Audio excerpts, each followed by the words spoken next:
faire là, c'est qu'on va démonter le collecteur d'admission. Donc, en général, il se trouve là. Sur l'Opel Corsa D, il est juste là.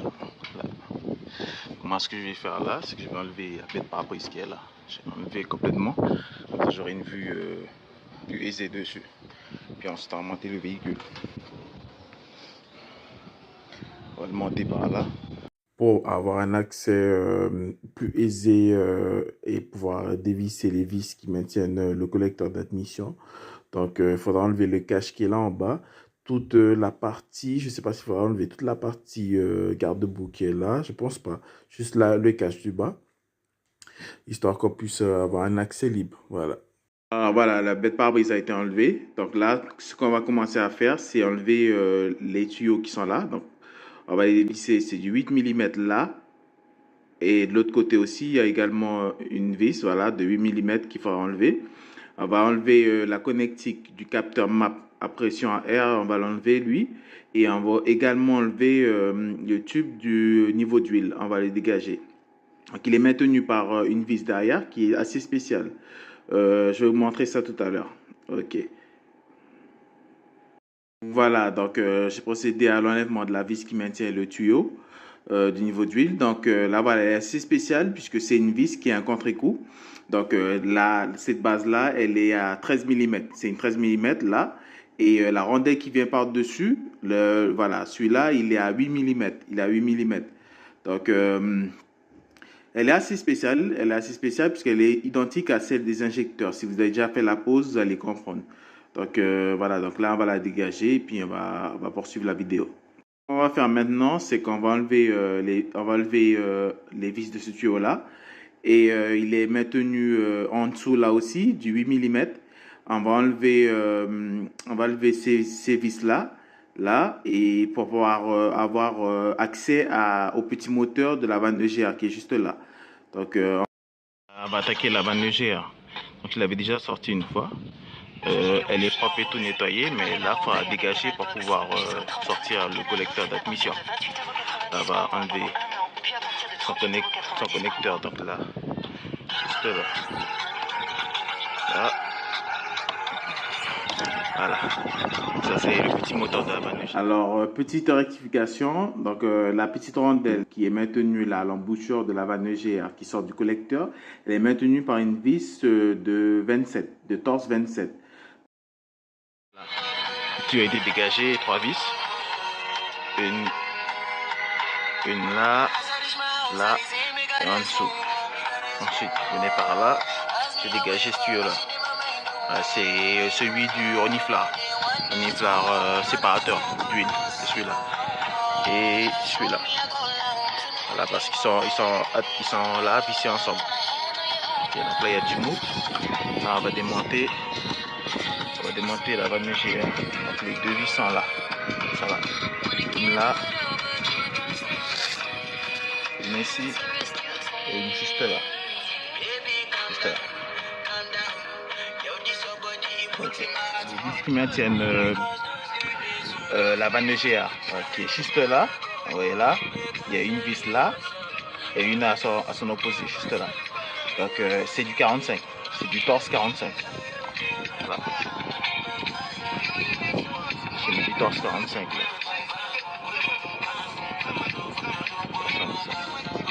Ici, c'est que je vais dégager ce tuyau là.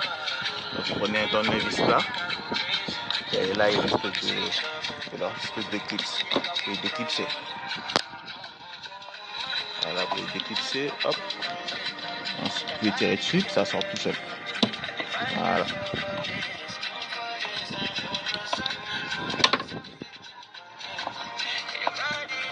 Bon, il faut vidanger avant. Vous faites la vidange du liquide de refroidissement.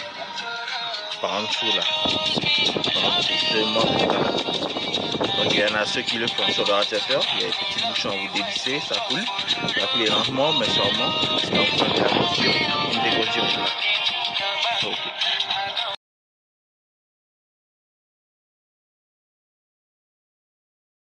Les deux vis de la vanne EGR, je les ai déposées. Voilà. Donc, ce que j'ai fait, c'est que j'ai attaché la vanne EGR pour éviter qu'elle tombe.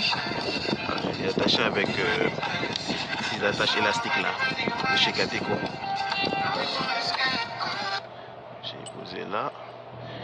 Puis moi, ce que je vais faire, c'est que je vais juste déplacer, je vais juste le pousser un peu, histoire de pouvoir dégager, comment ça s'appelle encore, le collecteur d'admission. Voilà. Donc juste pouvoir le pousser, avoir un peu d'espace pour pouvoir avoir les vis, pouvoir les atteindre. Voilà, juste. Ok, cool. Faites la dépose de la vanne UGA. Donc tout le bloc là, faites attention avec son joint. Eh ben, on parle de faire attention. Donc, faites attention avec.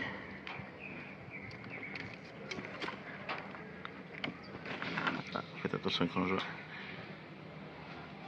Posez juste là. Nous voilà en dessous. La vie par en dessous. Donc ce qu'on a fait, c'est que la dernière fois on a enlevé l'alternateur qui était là et son socle. Donc les 4 vis là, 1, 2, 3, 4 pour le socle. Et l'alternateur elle-même est tenue par 3 vis. Ce qu'on va faire là, c'est qu'on va démonter celui-là. Ça. On va démonter le reniflard. Et là, on a qui est maintenu par 2 vis là. Une là et une ici. Ensuite, il faut démonter le collier qui est là. On va dégager et par là aussi. Vous voyez là. Là, ils sont sortis de l'autre côté. Donc ceux-là, ils sont chiants.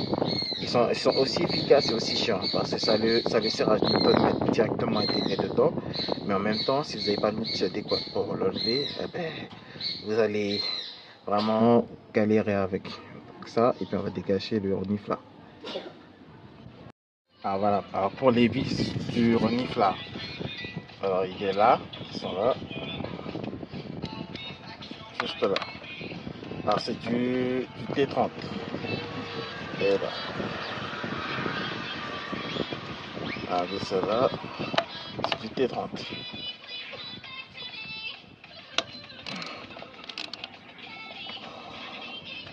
Voilà. Donc on va sortir ça et puis on se retrouve. Alors voilà, donc là il est démonté entièrement. Même par la durite qui tenait en haut là, la durite là, c'est démonté. Il vaut mieux le faire par en dessous. Vous avez plus d'appui pour pouvoir l'enlever. Donc là, ce que je vais faire, c'est que je vais faire passer par en bas. Oui, je vais faire passer par en bas et comme j'ai enlevé le cache là, ça passera mieux. Donc on va dégager par en dessous. J'ai pu enlever la tige pour regarder le niveau de liquide du moteur. Donc une fois que vous l'avez dévissé par le haut là, par une petite attache par là sur le côté, ben, venez d'en bas et vous poussez vers le haut et puis il sort. Donc là c'est déboîté. Voilà, son emplacement est là et juste là. Donc là j'ai déboîté en poussant vers le haut et poussé vers le haut. Voilà, donc c'est du T45. T45, donc normalement ça va en fois comme ça. Là, il devrait en avoir un juste là, non, je me suis trompé. Donc là-haut, ouais, c'est là, là, non, qu'est-ce que je raconte encore? Ouais, normalement ils sont, donc c'est là, voilà, c'est là, là, là, là, et là, voilà. Donc tous les vis ont été démontés. Là, on voit bien qu'il sort, il se dégage.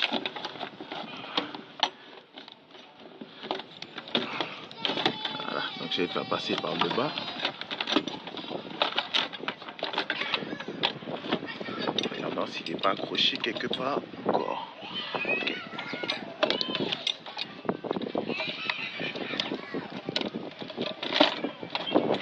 D'ailleurs, je me demande si je ne peux pas le faire passer par au-dessus.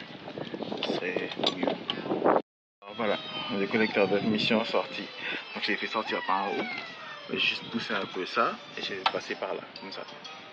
Voilà. Donc il est sorti. Bon, il est bien crade, hein. Je ne sais pas si vous arrivez à voir. Il est bien crade. Voilà.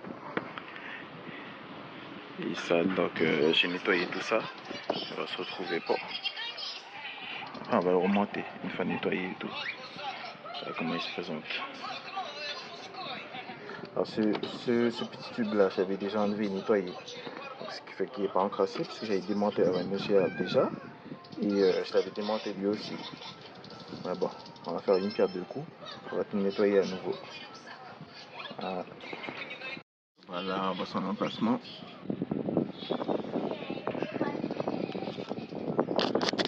Là, voilà l'emplacement. Je nettoie ça aussi. Je pense que je vais faire ça avec de l'essence. Avec de l'essence, parce que le gazole même il est gras. On va mieux faire ça avec de l'essence. Il n'y a pas de joint là, donc j'ai tout nettoyé. Tout ça là. Désolé, j'ai plus de flash puisque mon portable est à 11%. Mais ça tombe bien puisque j'arrive à la fin de la vidéo. Ok. Ok les gars, ciao. Pour le remontage, vous faites tout dans le sens inverse, c'est tout. Voilà la quantité de trucs qui est sorti avec la mine.